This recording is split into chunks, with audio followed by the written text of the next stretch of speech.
Imagine having your own AI tools, whether for creating content, automating tasks, or creating your own AI agents. With just a few lines of code, you can tap into OpenAI's power. Because the reality, AI is the new trend and everyone is investing in. And if you feel that you're falling behind, then in this video, I'll show you how to create your own backing API with Node.js and OpenAI from scratch. We're going to set up an Express server, and I'll show you how to obtain the OpenAI API keys the right way. Because trust me, there are key things that you don't want to overlook in this video. So now, let's start coding. Open Visual Studio Code and create your project folder. Next, open the terminal and use CD to move to your folder. Then, initialize your Node.js project with the command npm init, which will generate a package.json file to manage our dependencies. Use the command npm install to install the necessary package, Express to create routes for sending and receiving data, .env to store your secret key, and course to enable communication between your API and other applications or websites. But to use the modern syntax like they use in React and other frameworks,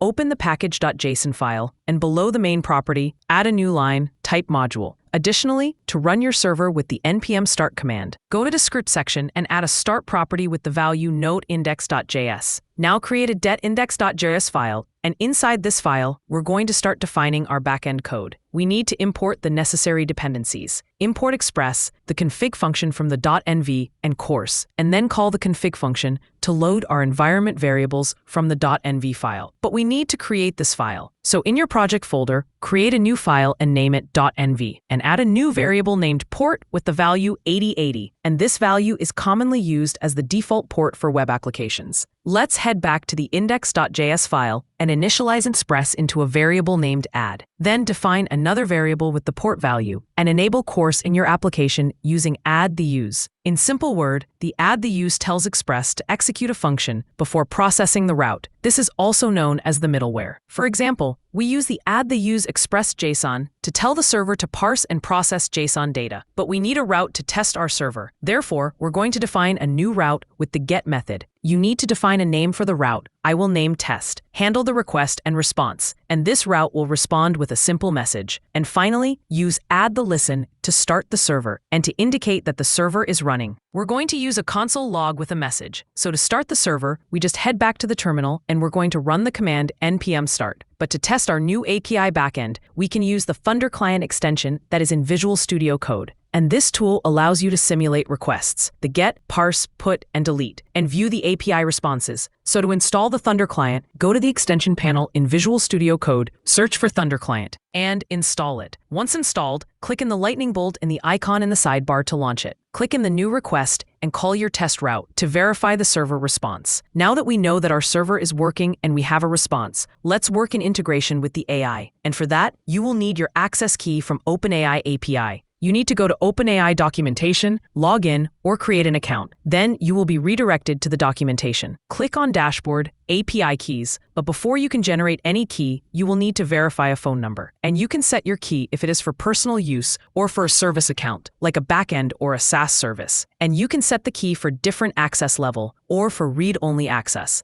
I'm going to set it for personal use and use the default project. Then just copy your key and remember to keep it secure and don't share it with anybody. But before you can actually use the key, you will need to add a minimum credit of $5 to your account. Then install the ChatGPT API in your project with the command npm install OpenAI. Head back to the index file and import the OpenAI library. And we are going to initialize in a new variable to connect to the API. And make sure that this variable is after the config function, so to have access to the invariable variables. And from OpenAI Quick Start Guide, copy the provided code snippet and integrate it into your test route. Make your route function asynchronous by adding the async before the request and respond. And finally, we just need to return the AI respond. We're going to use the completion choice message content that is provided in the Quick Start Guide. Restart the server, and let's head back to our Thunder client to test our update. Send the request again, and you should have a response from the model. Let's head back and explore the OpenAI piece of code in detail. The first property, the model, defines the model we are interacting with. Depending on your usage level or limit, you will have access to different models. If this is your first time using it, I recommend that you start with the 40-minute. In future videos, I'll talk more about models and their access level. The message property, think of it as the memory of the AI model, and you need to pass all interaction directly into this array. Inside this array will be the message in an object format. with the value, role, and content. The role defines who's speaking, if it's the user or the AI model. And the first message with the role of system is how we define the AI's behavior. It will be like the first prompt that you pass to ChatGPT to behave like a professional marketing, a professional coder. And in this case, if I change it and I tell it that it's a professional stand-up comedian and the right joke about programmers, in the user case, the content will be the prompt, the message, or the instruction that were asked in ChatGPT. I can just simply change the content and tell the AI to tell me a joke. Then in your terminal, restart your server and head back to under client and just send the request again. But hold on, we're not done yet. Right now, our API is working, but something is missing. We need to build a new route to handle the user message, create a front-end interface to make it feel like it's a ChatGPT-like app, and that's exactly what we're going to tackle in the next video. So if you want a fully functional chatbot, don't forget to subscribe to my channel and follow me on social media, and I'll see you in the next video.